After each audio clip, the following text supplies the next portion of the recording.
Hello, నమస్తే అండి. నేను మీ లక్ష్మీ చౌదరిని. వెల్కమ్ టు మిస్టరీ మధురిమలు Telugu audio stories. Brindavanam part 188తో మీ ముందుకు వచ్చేసాను. కథలోకి వెళ్లే ముందు ఎప్పట్లాగే వీడియోకి లైక్స్, హైప్స్ ఇవ్వడం మర్చిపోకండి యార్. అలాగే ఇది ఒక ఫ్యామిలీ స్టోరీ, అన్ని ఎలిమెంట్స్ ఉంటాయి. లాగ్గా అనిపించిన వాళ్ళు ఇగ్నోర్ చేసేయండి. ఇక కథలోకి వెళ్దాం. అన్వేష్ వాళ్ళని కథలనివ్వకుండా అడ్డుగా ఉన్న వాళ్ళకి ఐషు మంచిగా చెప్పినా వినకుండా బెదిరిస్తున్నారా అని రివర్స్లో మాట్లాడి రొమాన్స్ ఫ్రీ షో అంటూ పిచ్చి వాగుతున్న వాళ్ళకి మాటలతో చెప్తే వినరని అర్థమై తన పక్కనున్న బైక్ని శివ్ కాలుతో ఒక్క తన్ను తంతాడు. శివ్ తన్నిన తన్నుకి ఆ బైక్తో పాటు దాని పక్కనున్న 2 బైకులు కలిపి 3 బైకులు కింద పడతాయి. ఏంటండి, మ్యాన్ హ్యాండ్లింగ్ చేస్తున్నారా? మేమేమన్నా భయపడతామనుకుంటున్నారా అంటూ బైక్ దిగుతారు మిగిలిన వాళ్ళు. బైక్స్ పడిపోవడంతో కొద్దిగా గ్యాప్ వచ్చి చిన్నా, నువ్విట్రా ముందు అని శివ్ అనగానే అన్వేష్ని అక్కడి నుంచి కదలనివ్వకుండా ఉండడం కోసం బైక్ దిగిద్దరు అన్వేష్కి అడ్డంగా నిలబడతారు. చేతిలో అమృత ఉండడంతో ఏమీ చేయలేక అన్వేష్ వాళ్ళతో, చూడండి బాస్, కళ్ళు కనిపిస్తున్నాయి కదా, తను ప్రెగ్నెంట్గా ఉందని. అనవసరంగా ఇక్కడ గొడవ పెంచకండి, అది మీకే నష్టం. మర్యాదగా అడ్డు తప్పుకోండి అని అంటాడు అన్వేష్. మాకు ఎంటర్టైన్మెంట్ చేయకుండా ఎలా వెళ్ళిపోతారు మీరు? మేము బైకులు ఆపినందుకైనా అట్లీస్ట్ మా కోసం ఒక్క కిస్ అన్నా చేసుకోవచ్చు కదా అని నవ్వుతారు ఇద్దరు. వాళ్ళిద్దరివి వెనక మెడలు పట్టుకొని పక్కకు లాగి, నువ్వు రాచిన్నా అని అంటాడు శివ్. శివ్ మెడలు పట్టుకునేసరికి విడిపించుకోవాలని విశ్వ ప్రయత్నం చేస్తూ రండ్రా అని మిగతా వాళ్ళని పిలుస్తాడు. అందరూ బైకులు దిగి వచ్చి శివ్ చేతులు విడిపించాలని చూస్తున్నా ఒక్కరు కూడా ఆ చేతుల్ని ఆ మెడ మీద నుంచి విడిపించలేకపోతారు. మా నాన్న చేతులు విడిపించడానికి మీ వల్ల కాదు అంకుల్, తనంతట తాను వదిలితే తప్ప మీ వల్ల కాదు అని అంటాడు గట్టిగా ఆయు. అన్వేష్ అక్కడి నుంచి పక్కకు వచ్చేయగానే నువ్వు అమృతం తీసుకొని వెళ్ళి కారులో కూర్చో అని చెబుతాడు శివ్. విష్, మనం ఇక్కడే ఉందాం, బావగారు ఫైటింగ్ చూడాలి, చాలా రోజులు అయిపోయింది చూడక అని అంటుంది నవ్వుతూ. మాకు నీ గురించి టెన్షన్ వస్తుంటే నీకు ఇప్పుడు ఫైట్ చూడాలన్న కోరిక కలుగుతుందా అని చిరుకోపంగా అంటాడు అన్వేష్. నేను బాగానే ఉన్నాను, నా గురించి ఏం టెన్షన్ పడకు అని అంటుంది అమృత. మీరు కూడా వెళ్ళండి, బాబాయ్ వాళ్ళతో కారులో కూర్చోండి అని పిల్లలతో అంటాడు శివ్.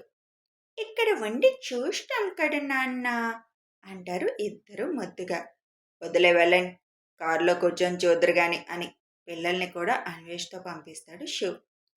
మెడ పట్టుకున్న ఇద్దరిని ఒకరి తల ఒకరికి గుద్దించి వదిలేస్తాడు శివ్. వాళ్ళకి అప్పటికే మెడ మీద శివ్ పట్టికి ఊపిరి ఆగినంత పనై ఇప్పుడు తలకి కట్టిన బొప్పితో శివుని భయంగా చూస్తూ వెనక్కి వెళ్తారు. అక్కడే నిలబడ్డ ఐషుని చూసి, నీకు మళ్ళీ ప్రత్యేకంగా చెప్పాలా, వెళ్ళి కారులో కూర్చో అంటాడు. ఏంటి సార్, మీరేమైనా హీరో అనుకుంటున్నారా? మాతో ఒక్కరే ఫైటింగ్ చేసేయడానికి? ఇద్దరిని భయపడితే మేము భయపడిపోతామా? మేము 15 మంది ఉన్నాం, మమ్మల్ని మీరు ఒక్కరే కొట్టేద్దాం అనుకుంటున్నారా అని అంటాడు. అందులో ఒకడు నవ్వుతూ, ఒరే బాబులు, మీకు మాటలతో చెప్తే అస్సలు అర్థం కాలేదు కదా, బుద్ధిగా చెప్పాను కామ్గా వెళ్ళిపోండి అని, వినలేదు, నన్ను కామెంట్ చేశారు, అయినా పోనీలే అని వదిలేశాం. ఇప్పుడు మీరు నిద్రపోతున్న సింహాన్ని లేపి మరీ తన్నులు తినాలనుకుంటున్నారు. అవసరమారా మీకు? ఇప్పటికైనా మించిపోయింది లేదు, చక్కగా మీ బైకులు తీసుకుని ఇక్కడి నుంచి వెళ్ళిపోండి అని అంటుంది ఐషు. ఏంటి, మీ ఆయన ఏమైనా హీరోనా? ఓ తెగ భజన చేస్తున్నావు మీ ఆయన గురించి అని అంటాడు ఒకడు. మీ కర్మ, చెప్పాల్సింది నేను చెప్పా, మీకు చెవికి ఎక్కలేదు, మీ పాటలు మీరు పడండి కన్నా, 5 నిమిషాలు చాలా అంటుంది ఐషు. అప్పటికే ఫైటింగ్ చూడడం కోసం అమృత పిల్లలు అన్వేష్తో గొడవపడి కారు కొద్దిగా ముందుకు తెప్పిస్తారు. కారు శివ్ వాళ్ళ దగ్గరికి రావడంతో ఐషు మాట వినిపించి, 5 నిమిషాలు ఎందుకు బుజ్జమ్మ, 2 నిమిషాలు చాలు వాళ్ళని పడేయడానికి నాన్నకి అని అంటారు పిల్లలిద్దరూ. ఐషు కూడా వచ్చి కారులో కూర్చొని, కోరి కోరి మరీ తలకొరి పెట్టించుకుంటున్నారు వీళ్ళు అని అంటుంది. పర్వాలేదులే అక్క, బావగారు ఫైటింగ్ చూడక చాలా రోజులైంది అని అంటుంది అమృత. అందరిది ఒక పిచ్చి అయితే నీదొక పిచ్చి, ఎంతసేపు ఫైటింగ్ ఫైటింగ్ అంటావు అని తల కొట్టుకుంటుంది ఐషు. అసలు మేమెవరో మీకు తెలుసా? ఇప్పుడు మేము ఫోన్ చేస్తే 10 నిమిషాల్లో మా మీద చెయ్యి వేసినందుకు మిమ్మల్ని కుమ్మడానికి ఎంతమంది వస్తారో తెలుసా అంటూ అందులో ఒకడు షూ మీదకి వస్తూ ఉంటాడు. వాడిని లాగిపెట్టి గోబ మీద ఒక్కటి పీకి, చేయి ఫోన్, పిలవు, ఎవరిని పిలుస్తావు వాళ్ళని అని అంటాడు. నేను ఎమ్మెల్యే గారి కొడుకుని తెలుసా, నీ అంతు చూస్తాను అని ఇంకొకడు ముందుకు వచ్చేసరికి, నీ బాబు ఎమ్మెల్యే అయితే ఏంటి, ఎంపీ అయితే నాకేంటిరా, మీ బాబుని రమ్మన్ నాతో మాట్లాడడానికి అని పొట్టలో ఒక్క గుద్దు గుద్దుతాడు. వాళ్ళందరూ స్టూడెంట్స్ అని అనవసరంగా కొట్టి వాళ్ళని బెడ్ మీద ఎక్కించడం ఇష్టం లేక చూసి ఒక్కొక్క షాటు ఇస్తున్నాడు శివ్. అందులో ఒకడు ఎవరికో ఫోన్ చేసి, ఇక్కడ ఎవరో మమ్మల్ని కొడుతున్నారు, అర్జెంటుగా రమ్మని చెప్పడంతో, బుజ్జి, అమృత ఓకేనా, ఒక 10 నిమిషాలు వెయిట్ చేస్తే ప్రాబ్లం ఏం లేదు కదా అని అడుగుతాడు శివ్. నో ప్రాబ్లం కన్నా, నీ ఫైటింగ్ చూడగానే ఆవిడ గారికి చాలా ఎనర్జీ వచ్చేసింది అంటుంది ఐషు. ఆల్రెడీ దెబ్బలు తిన్న వాళ్ళని చూసి మిగిలిన వాళ్ళు శివ్ దగ్గరికి రావడానికి కూడా కొద్దిగా జంకుతున్నారు. శివ్ ఒకడి కాలర్ పట్టుకొని ముందుకు లాగి, ఏం చదువుతున్నారా మీరందరూ అని అడుగుతాడు. బీటెక్ ఫైనల్ ఇయర్ సార్ అని చెబుతారు. ఈ రోడ్డు రేస్కి వాడకూడదని రూల్ ఉంది కదా, అది కూడా 12 లోపు అస్సలు రేస్ పెట్టుకోకూడదని కూడా రూల్ ఉంది కదా అని అడుగుతాడు శివ్. ఎక్కడ పెట్టుకుంటే ఏమైంది, ఈ రోడ్డు కూడా ఖాళీగానే ఉంటుంది కదా అని అంటాడు ఎమ్మెల్యే కొడుకు. ఖాళీగా ఉందని రూల్స్ అతిక్రమించి పెట్టుకున్నారు, మరి కామ్గా మీ దారిన మీరు వెళ్ళిపోవాలి కదా, రొమాన్స్ కావాల్సి వచ్చిందా మీకు, ఇంకా చదువు కూడా పూర్తి కాలేదు, రొమాన్స్ చూసి ఎంజాయ్ చేస్తారా అని ఎదురుగా ఉన్న ఇద్దరిని పీకుతాడు. అంతలో 2 జీపుల్లో హాకీ స్టిక్స్ రాడ్లు పట్టుకొని రౌడీలో ఒక 10 మంది దిగుతారు. వాళ్ళని చూసి అప్పుడు దాకా భయపడుతున్న వాళ్ళు, మమ్మల్ని కొట్టి ఏదో హీరోయిజం చూపించాను అనుకుంటున్నావు కదా, వాళ్ళను కొట్టి గెలు అని ఒకేసారి అందరూ అంటారు. చేతికున్న వాచ్ తీసి ప్యాంటు పాకెట్లో వేసుకొని స్లీవ్స్ మడత పెడుతూ, త్వరగా రండి అబ్బాయిలు, మా వాళ్ళు వెయిటింగ్ అక్కడ అని అంటాడు శివ్. ఏంట్రా, పిల్లల్ని పట్టుకుని కొట్టేసి మీ వాళ్ళ దగ్గర హీరో అనిపించుకుంటున్నావా అని ఒకడు రాడ్ తీసుకొని శివుని కొట్టబోతుండగా ఆ రాడ్ని ఒడిసి పట్టుకొని కాలితో కడుపులో ఒక్కటి తంతాడు. దానితో ఎగిరి అంత దూరాన పడతాడు వాడు. అబ్బా విష్, విజిల్ వేయాలని ఎంత ఆరాటంగా ఉందో, కానీ వేయకూడదని ఆగుతున్నాను అని అంటుంది అమృత. అమ్మా తల్లి, నువ్వు పిచ్చి పిచ్చి పనులన్నీ చేసి ఇక్కడ డెలివరీ అయ్యే ప్రయోగాలు చేయకు, సైలెంట్గా కూర్చో అని అంటుంది ఐషు. చాలా కంట్రోల్ చేసుకొని సైలెంట్గానే ఉన్నాను అక్క, లేదంటే ఇప్పటికి డాన్స్ చేసేదాన్ని. ఒక్కడిని తన్నగానే అతన్ని రౌండప్ చేసుకోమండి, ఒక్కొక్కరు వెళ్తే అవదు అని చెబుతారు స్టూడెంట్స్. దానితో అందరూ రౌండప్ చేస్తారు శివుని. వాళ్ళందరి దగ్గర ఏదో ఒక వెపన్ ఉన్నా శివ్ ఓన్లీ చేతులతోటే వాళ్ళని దొరికిన వాడిని దొరికినట్టు దొరికిన చోట కొల్లబొడుస్తాడు. శివ్ ఫైటింగ్ స్టైల్ చూసి నోరెళ్ళ పెడతారు స్టూడెంట్స్ అందరూ.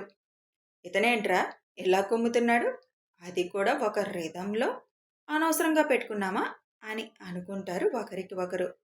ఒక్కొక్కడు శివ్ చేతుల్లో తన్నులు తిని ఓపిక లేక, అసలు ఎవర్రా నువ్వు, ఒక్కడు మమ్మల్ని అందరినీ ఇలా కొడుతున్నావు, పోలీసువా కొంపదీసి అని అడుగుతాడు లేచే ఓపిక లేని ఒక రౌడీ. మిమ్మల్ని కొట్టాలంటే పోలీస్ అయి ఉండాలా, ఇవి వేసుకొని వచ్చి నన్ను కొడదామనే అని హాకీ స్టిక్ పట్టుకొని వాయిస్తాడు ఒక్కొక్కరిని. ఒక్కడు కూడా లేచి ఇంక నిలబడలేని పరిస్థితిలో ఉంటారు. వదిలేయండి సార్ మమ్మల్ని అని బతిమలాడడం మొదలు పెడతారు. ఆయు కారులో కూర్చోలేక డోర్ తీసుకొని బయటకు వచ్చి దెబ్బలు తిన్న వాళ్ళందరినీ చూసి, అంకల్ బాగుందా, మా నాన్న చేటి దెబ్బ రుచి అని అడుగుతాడు నవ్వుతూ. ఏంట్రా, ఇంకెవరినైనా పిలిపిస్తారా ఫోన్ చేసి అని స్టూడెంట్స్ వైపు చూస్తూ అడుగుతాడు శివ్. అప్పటికే భయంతో ఉన్నవాళ్ళు, సారీ సార్, మీరు వెళ్ళండి సార్ అని అంటారు. ఇందులో ఎవడు వాళ్ళ నాన్న ఎమ్మెల్యే అని చెప్పాడు, పేరేంట్రా మీ నాంది అని అడుగుతాడు శివ్. సారీ సార్, మమ్మల్ని క్షమించేయండి, ఇప్పుడు మా నాన్న వరకు ఈ విషయం వెళ్తూ ఊరుకోడు అని అంటాడు. మరి ఇందాకేదో వాగేవు కదరా, మా నాన్నకి చెప్తే నీ అంతు చూస్తాడు అది ఇది అని. మరిప్పుడు చెప్పు మీ నాన్నకి. నా అంతు ఏమాత్రం మీ నాన్న చూడగలడో చూద్దాం. ఆయన్ని చూసుకునే కదా నువ్వు ఈ వేషాలు వేస్తుంది అని అడుగుతూ, రొమాన్స్ లైవ్ చూడాలని ఆశపడుతున్నారు కదా! పాపం ఒల్లులు తిమ్మిరిగా ఉన్నట్లున్నాయి. మీ పేరెంట్స్‌ని పిలిచి మీకు పెళ్ళిళ్ళు చేయమని చెప్తాను అని అంటాడు శివ్. సారీ సార్ సారీ అని అంటారు. ఒక ప్రెగ్నెంట్ లేడీని మీ స్పీడ్‌కి తన అడుగులు వేయలేదని లిఫ్ట్ చేస్తే మీకు రొమాన్స్‌లా అనిపించిందా? కనీసం చెప్పినప్పుడైనా విని వెళ్ళిపోవాలి కదా! ఆహా!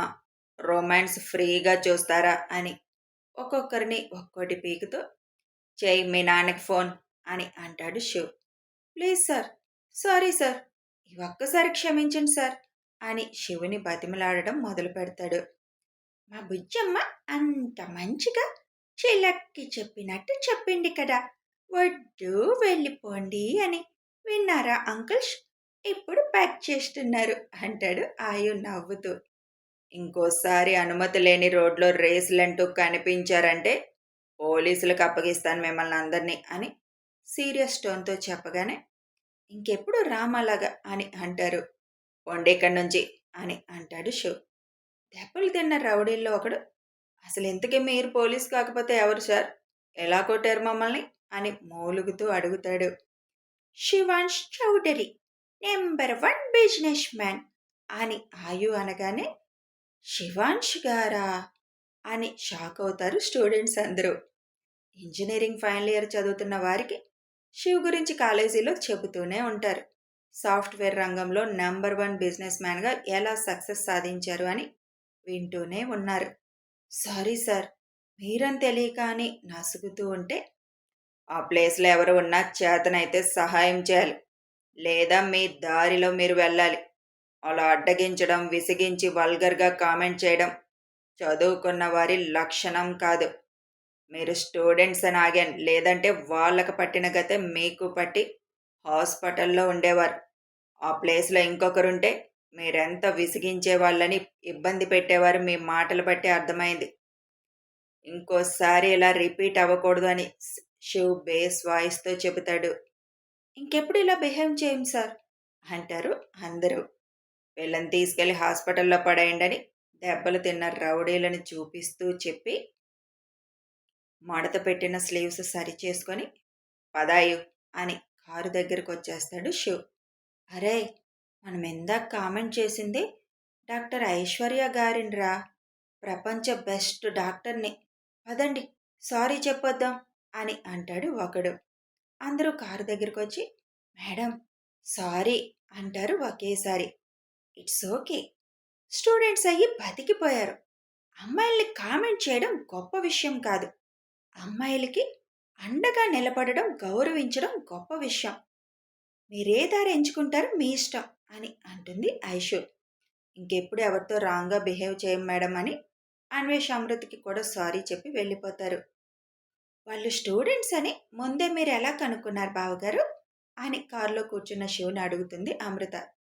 వాళ్ళ మాట తీరు, మొహం చూస్తేనే అర్థమవుతుంది స్టూడెంట్స్ అని అంటూ కారు స్టార్ట్ చేస్తాడు శివ్. ఏదైనా థ్యాంక్స్ అక్క, ఇవాళ నా మూడ్ మొత్తం సెట్ అయిపోయింది. ఇక డెలివరీ అయ్యే వరకు ఇదే ఆనందంతో గడిపేస్తాను అని అంటుంది అమృత నవ్వుతూ. నువ్వు ఎక్కువ ఎక్సైట్ అవ్వకమ్మా, మనం ఇంటికి కాకుండా హాస్పిటల్కి వెళ్లాల్సి వస్తుంది అని అంటుంది ఐషు. నాన్న, ఆ రౌడీలు ఎన్ని రోజులు హాస్పిటల్లో ఉంటారు అని అడుగుతాడు ఆయు. మినిమం ఒక 6 months ఉంటారేమో అన్నయ్య అని అంటుంది ఆశి. ఎంత ఆనందమో కదా మీ ఇద్దరికి అని ఐషు నవ్వుతూ అంటుంది. చిన్న మమ్మీతో పాటు మాకు కూడా ఫుల్ ఎంటర్టైన్మెంట్ అయిపోయింది. మళ్ళీ ఇప్పుడల్లా అడగంలే బయటకు తీసుకువెళ్ళమని అని అంటారు ఇద్దరు ఒకేసారి. ఇంటి పోటికలో కారాపుతాడు శివ్. అమృతతో పాటే అమృత వాళ్ళ రూమ్లోకి ఐషు వెళ్ళి, ఎక్కడ నొప్పి ఏమీ లేదు కదా అమృత, చెబితే మేం కోపడతామని చెప్పడం మాత్రం దాయకు అని అంటుంది ఐషు. నిజంగా నాకేం లేదక్క, బేబీ కూడా వాళ్ళ పెదనాన్న ఫైట్కి ఖుషి అయిపోయి సైలెంట్గా ఉన్నట్టుంది అని చిన్నగా నవ్వుతూ అంటుంది. ఓకే, ఇంక పడుకోండి అని చెప్పి ఐషు తన రూమ్లోకి వెళ్ళిపోతుంది. నాకివాళ ఎంత ఆనందంగా ఉందో విష్ అని అన్వేష్ బొగ్గ మీద ముద్దు పెట్టి అంటుంది అమృత. మరీ అంత ఆనందపడకు. ఉదయం చెప్పింది కదా సైలెంట్‌గా పడుకో ఇంకా అని చిరుకోపంగా అంటాడు అన్వేష్. ఓకే ఓకే అని బుద్ధిగా కళ్ళు మూసుకొని పడుకుంటుంది అమృత. కథ కొనసాగుతుంది. ఈ స్టోరీ ఫ్యామిలీ స్టోరీ అండి. మొన్నొకరు కొంచెం ల్యాగ్ అయితుంది అన్నారు. ఎక్కడ ల్యాగ్ అయిందో నాకు తెలియట్లా. ఫ్యామిలీ స్టోరీ అన్నాక అన్నీ రాయాలి కదా! ఇక వీడియో నచ్చితే ఒక లైక్ చేయండి, షేర్ చేయండి. కామెంట్స్ రూపంలో మీ అభిప్రాయం తెలియజేయండి. సబ్స్క్రైబ్ చేసుకొని ఛానల్ సపోర్ట్ చేయండి. Thanks for watching.